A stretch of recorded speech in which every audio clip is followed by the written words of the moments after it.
भारत माता की। माननीय राष्ट्रीय अध्यक्ष श्री जगत प्रकाश नड्डा जी, माननीय रक्षा मंत्री श्री राजनाथ सिंह जी, माननीय गृह मंत्री श्री अमित शाह जी, माननीय श्री नितिन गडकरी जी, हमारे प्रदेश के अध्यक्ष श्री संजय बंडी गारू जी और सभी मंच पर विराजमान नेतागण, तेलंगाना के आए हुए सभी मुख्यमंत्री और इतनी विराट संख्या में इतने ऐतिहासिक सभा में उपस्थित तेलंगाना के सभी भाइयों बहनों को मैं प्रणाम करता हूं, साधुवाद करता हूं कि आपने आज केटीआर को एक जवाब देने वाली संख्या में, एक बहुत मुंह तोड़ जवाब देने के लिए इतनी बड़ी संख्या में आज आप सब उपस्थित हुए हैं। गत 8 वर्षों में जिस प्रकार से तेलंगाना में भ्रष्टाचार की सरकार चली, जिस प्रकार से किसानों का अपमान हुआ, जिस प्रकार से रोजगार के अवसर नहीं मिले, इन सब तकलीफों में जो स्थितियां आज तेलंगाना में पैदा हुई हैं, उसके सामने भारतीय जनता पार्टी एकमात्र विकल्प के रूप में आज तेलंगाना के सामने है। और मेरा विश्वास है, हम सभी का विश्वास है कि माननीय प्रधानमंत्री नरेंद्र मोदी जी के नेतृत्व में, उनके मार्गदर्शन में, उनके दिखाए हुए रास्ते पर तेलंगाना में भी अब भारतीय जनता पार्टी की एक बहुत ही कर्तृत्ववान सरकार, एक ऐसी सरकार जो इस प्रदेश में विकास करेगी, एक ऐसी सरकार जो बिना भेदभाव के हर वर्ग का चिंता करते हुए प्रदेश को तेज गति से आगे लेके जाएगी। युवाओं का सम्मान होगा, किसानों के उत्पादन का सम्मान होगा, किसानों को एक अच्छा भविष्य मिलेगा। शिक्षा, स्वास्थ्य, जितने विकास के कार्य प्रधानमंत्री मोदी जी ने देश के कोने कोने तक पहुंचाए हैं, जिससे तेलंगाना वंचित रहा है, उसको पूरा करने का काम अब भारतीय जनता पार्टी की सरकार तेलंगाना में करने आ रही है। जैसा माननीय अमित शाह जी ने कहा, योगी आदित्यनाथ जी ने कहा, अब तेलंगाना के पास एक ही पर्याय है, भारतीय जनता पार्टी की सरकार। अब तेलंगाना ने मन बना लिया है, जनता ने पूरी तरीके से मन बना लिया है। अब बदलाव की आंधी तेलंगाना में गांव-गांव में देखने को मिलती है। हमारे सभी भारतीय जनता पार्टी के जो कार्यकर्ता हैं, उनका जो उत्साह है, जो गांव-गांव में जो दृश्य देखने को मिल रहा है, वो स्पष्ट दिखाता है कि अब तेलंगाना में लोग त्रस्त हो गए, दुखी हो गए। अब और भ्रष्टाचार नहीं सहन कर सकते, अब और परिवारवाद की राजनीति और तुष्टीकरण की राजनीति तेलंगाना में नहीं चलेगी। लोगों को एक अच्छी सरकार चाहिए, लोगों को एक विकास से प्रेरित सरकार चाहिए, लोगों को बिना भेदभाव के हर वर्ग तक विकास पहुंचे ऐसी सरकार चाहिए, लोगों को भ्रष्टाचार मुक्त सरकार चाहिए।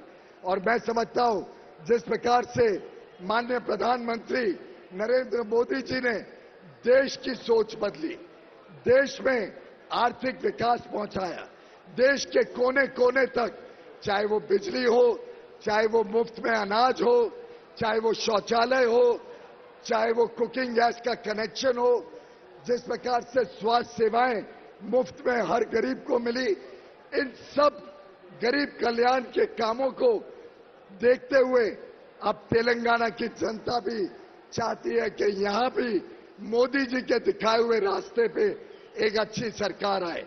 तेलंगाना की जनता भी चाहती है कि मोदी जी के नेतृत्व में जो विकास पूरे देश में हो रहा है, जिस प्रकार से पूरे विश्व में भारत की आवाज बुलंद हो रही है, ऐसी सरकार अब तेलंगाना भी लोगों को चाहिए।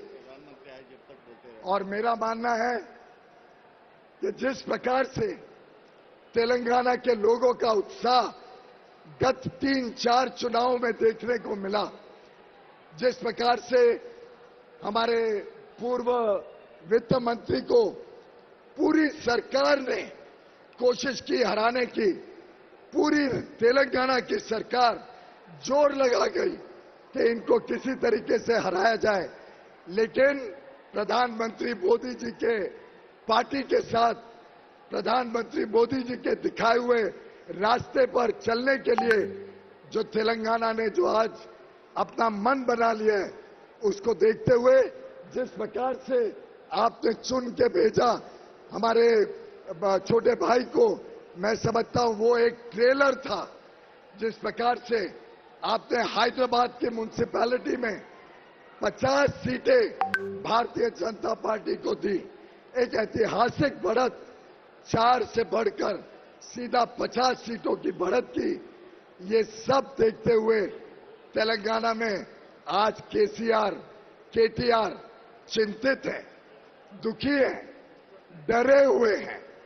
उनको दिख रहा है कि उनकी सरकार हाथ से जा रही है, उनको दिख रहा है कि बदलाव की आंधी आ रही है। आज स्पष्ट होते जा रहा है कि पूरे देश और विदेश में जो डंका भारतीय जनता पार्टी की सरकारों का है, जिस प्रकार से प्रगति पूरे देश में पहुंच रही है। अब आप दृश्य देखिए मंच का, कितने सारे राज्यों में भारतीय जनता पार्टी की सरकार जनता की सेवा में जुटी हुई है, अच्छा काम कर रही है। किस प्रकार से पूरे देश में आज लोगों का विश्वास भारतीय जनता पार्टी के साथ पूरी तरीके से जुड़ा है। ऐसी परिस्थिति में तेलंगाना में भी बदलाव होना स्वाभाविक है और बदलाव के साथ साथ युवाओं को अवसर मिलेगा, नए रोजगार के अवसर आएंगे। जैसे यहाँ पे टेक्नोलॉजी सेक्टर बड़ी तेज गति से पहले बढ़त होती थी, जैसे यहाँ पे फार्मा का इतना बड़ा स्कोप है, जैसे यहाँ पे स्टार्टअप की दुनिया इतना बेहतरीन काम कर रही है। मुझे दिखता है कि आने वाले दिनों में तेलंगाना में नए विकास के साथ नए रोजगार, नए काम के अवसर और जो इंफ्रास्ट्रक्चर के प्रोजेक्ट्स जिसमें बड़े मात्रा में तेलंगाना में आज भ्रष्टाचार हो रहा है, उसको भी बदलने के लिए हम सबको आगे आने वाले चुनाव में एक मौका मिलने जा रहा है। तेलंगाना में एक एक प्रोजेक्ट को जब हम देखते हैं, कहां 40,000 का प्रोजेक्ट सीधा 1,30,000 करोड़ का हो जाता है। 40,000 करोड़ और 1,30,000 करोड़, बाकी पैसा कहां जाता है, किसकी जेब में जाता है, कौन है जो ये भ्रष्टाचार कर रहा है? इसका जवाब केसीआर को देना पड़ेगा, इसका जवाब केटीआर को देना पड़ेगा, इसका जवाब तेलंगाना के एक एक मंत्री, एक एक विधायक को हमें जनता को देना पड़ेगा। और आखिर ये कब तक सिलसिला चलेगा? कब तक फार्म हाउस से तेलंगाना की सरकार चलेगी? कब तक तेलंगाना के लोग भ्रष्टाचार को सहन करते रहेंगे? कब तक यहां के किसान परेशान रहेंगे? कब तक यहां की महिलाओं को, यहां के बच्चों को सुरक्षा नहीं मिलेगी? मैं अभी अभी आंकड़े देख रहा था नेशनल क्राइम रिकॉर्ड ब्यूरो के, जिस प्रकार से तेलंगाना में बच्चों के, महिलाओं के साथ अत्याचार हो रहा है, अन्याय हो रहा है, इसको भी बड़ी गंभीरता से हम सब ने सोचना पड़ेगा। इस अत्याचार को, इस अन्याय को रोकने की सख्त आवश्यकता है। और मैं समझता हूं आज तेलंगाना की जनता ने मन बना लिया है कि जैसी कानून व्यवस्था उत्तर प्रदेश में है, जैसी कानून व्यवस्था भारतीय जनता पार्टी के अलग अलग राज्यों में है, वैसी कानून व्यवस्था, वैसे अमन शांति आज तेलंगाना के लोग भी चाहते हैं। हाल में ही आपने देखा महाराष्ट्र में भी सत्ता का बदलाव हुआ है, सत्ता बदली है। मैं मुंबई से आता हूं, महाराष्ट्र से आता हूं। महाराष्ट्र के लोग भी दुखी थे। वहां कांग्रेस, एनसीपी और एक उद्धव ठाकरे जी का गठ मिलके एक भ्रष्ट सरकार दे रहा था, जो विकास को पूरी तरीके से नष्ट कर रहा था। जनता ने सहन नहीं किया।